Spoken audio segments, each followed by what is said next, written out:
Hello friends, good morning. Welcome to my YouTube channel. मैं Virendra sir online teaching में आपका स्वागत करता हूं। दोस्तों, आज हम पढ़ेंगे इंग्लिश ग्रामर का जो है प्रेजेंट इंडेफिनिट टेंस, उसके बारे में, उसकी पहचान, उसके एग्जांपल्स जो है, उसके रूल्स जानेंगे, कैसे हम प्रेजेंट इंडेफिनिट टेंस का सेंटेंस लगाते हैं। चलिए सीधे टॉपिक्स पे आते हैं।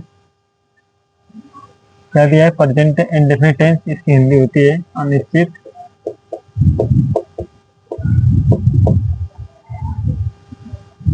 वर्तमान काल।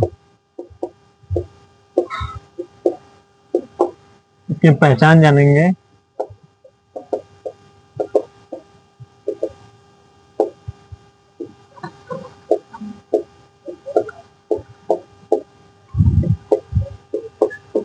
जिस वाक्य के अंत में ता है, ती है, ते है, ता हूँ आदि वाक्य है, आदि वाक्य आए, वहां पर प्रेजेंट इंडेफिनिट टेंस होता है। सीधे से पॉइंट क्या है? पहचान इसकी हम कैसे पहचानेंगे कि प्रेजेंट इंडेफिनिट टेंस का सेंटेंस है? जिस वाक्य के अंत में क्या आएगा? ता है, ती है, ते है, ता हूँ। जैसे वह घर पर पढ़ता है, सीता गाना गाती है, ती है लास्ट में आया। वे लोग गाँव जाते हैं, ते है। मैं खाना खाता हूँ, लास्ट में ता हूँ आ रहा है, तो हम जान जाएंगे प्रेजेंट इंडेफिनिट टेंस का सेंटेंस है। इसकी हेल्पिंग वर्ब क्या होती है? Helping verb do does. Main verb का वर्ब का हम फर्स्ट फॉर्म लगाते हैं। इसका स्ट्रक्चर क्या होता है? इसका विधि लगाने का तरीका: सब्जेक्ट प्लस मेन वर्ब का फर्स्ट फॉर्म प्लस यस या ES plus object plus other word. जैसे हमारा सिंपल सेंटेंस में रूल काम करेगा। जब हमारा कर्ता एक वचन रहेगा तो क्रिया में हम यस या ईएस का प्रयोग करेंगे। जब कर्ता बहुवचन होगा तो क्रिया में यस या ईएस का प्रयोग नहीं करेंगे। ठीक है, इसे नोट्स कर लीजिए। हम आगे देखते हैं। रूल 1 में क्या है आपका?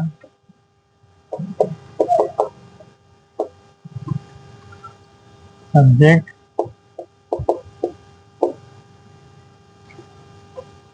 सिंगुलर नंबर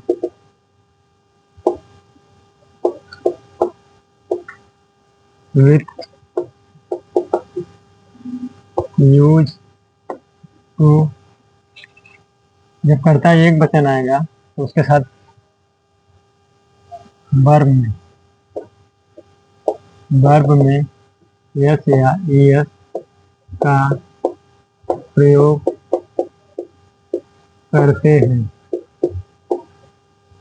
आपको प्रेजेंट टेंस में बता चुका हूँ कर्ता एक वचन कौन कौन है: ही, शी, इट, या किसी एक व्यक्ति या वस्तु के नाम।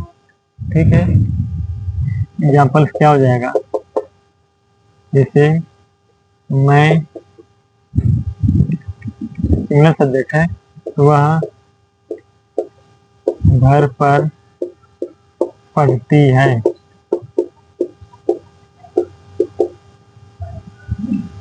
वह क्या लड़की है, तो क्या हो जाएगा? सी। पढ़ांग मीनिंग रीड। अब देखिए, कर्ता एक वचन क्रिया में क्या जोड़ेंगे हम? यस है, यस बोल रहा है ना, इसमें हम जोड़ देंगे एस। कहाँ पढ़ती है? घर पे, एट होम। अगला सेंटेंस, जैसे राम अपने गांव जाता है, जाता है। देखिए, सब्जेक्ट हमारा राम हो गया, ये हमारा ऑब्जेक्ट में आ जाएगा एक बार। ठीक है, तो पहले हम सब्जेक्ट क्या है? राम, राम हो गया।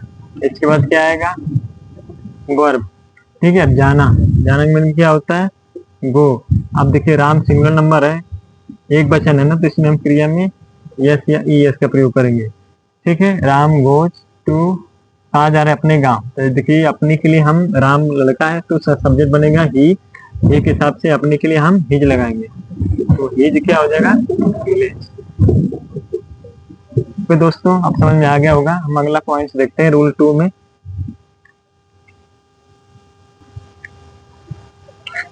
अब रूल 2 क्या हो जाएगा? प्लूरल सब्जेक्ट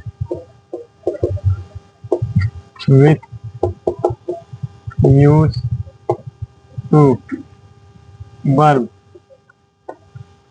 क्या होगा? यस या यस का प्रयोग नहीं करें। Do not use to yes या यस। ठीक है, कर्ता बहुवचन आएगा तो उसके साथ क्रिया में हम यस या यस का प्रयोग नहीं करेंगे। ठीक है, इसका एग्जाम्पल क्या हो जाएगा? वे लोग विद्यालय जाते हैं, वे लोग विद्यालय जाते हैं।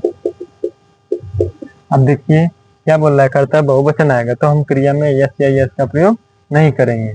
तो वे लोग हमारा क्या है? बहुवचन है। ठीक है, वे लोग का सब्जेक्ट मीनिंग क्या होगी? दे। क्रिया हमारा क्या है? जाना, यानी गो। ऑब्जेक्ट क्या है? विद्यालय, टू स्कूल। अब देखिए हम एक क्रिया में यस या यस का प्रयोग नहीं किए, क्यों? क्योंकि सब्जेक्ट हमारा क्या है? बहुवचन, यानी प्लूरल नंबर है, इसके लिए। अगला देखते हैं दूसरा एग्जाम्पल। मैं विद्यालय में पढ़ता हूँ, पढ़ता। अब देखिए ये हमारा सब्जेक्ट हो गया, ये ऑब्जेक्ट हो गया, ये क्या हो गया? वर्ब। सबसे पहले हम सब्जेक्ट देखेंगे। सब्जेक्ट क्या है? मैं एक मीनिंग क्या हो जाएगी? आई। इसके बाद क्रिया हमारा क्या है? पढ़ना। पढ़ना का मीनिंग क्या होता है? रीड। अब देखिए हमारा सब्जेक्ट क्या है? बहुवचन, इसलिए हम क्रिया में यस या यस का प्रयोग नहीं करेंगे। इसके बाद ऑब्जेक्ट क्या है हमारा? विद्यालय में, तो क्या हो जाएगा? In school. ओके दोस्तों, ये नोट्स कर लीजिए। तीसरा पॉइंट पढ़ते हैं हम। तीसरा पॉइंट क्या है? Singular subject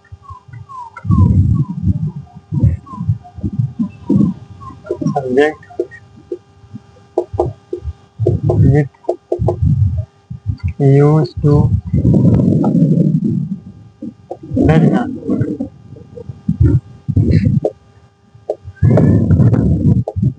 negative sentence.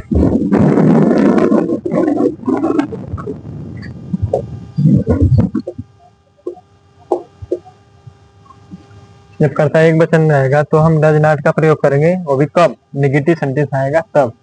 ठीक है, एग्जाम्पल में क्या हो जाएगा? जैसे मैं बहुवचन हो गया। एक वचन में जैसे वह अपने घर पर नहीं पढ़ती है।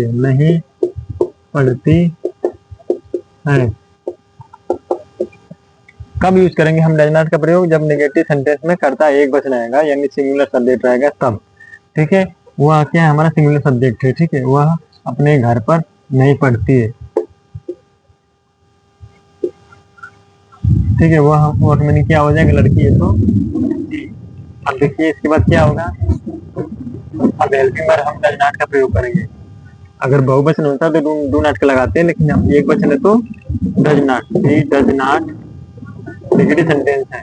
इसमें क्रिया हमारा क्या? पढ़ना मीनिंग रीड। कहाँ पढ़ रही है? अपने घर पर। तो वह लड़की सी अपने के हिसाब से यहाँ पे अपने के लिए क्या होगा? हर क्या होगा? At her home, at her home. अगला पॉइंट देखते हैं एक और एग्जांपल्स में। जैसे सोनाली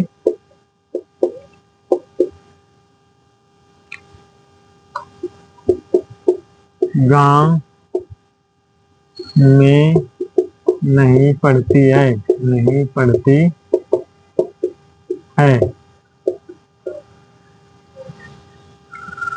सॉरी, ये की सेम होगी, नहीं घूमती है। ठीक है।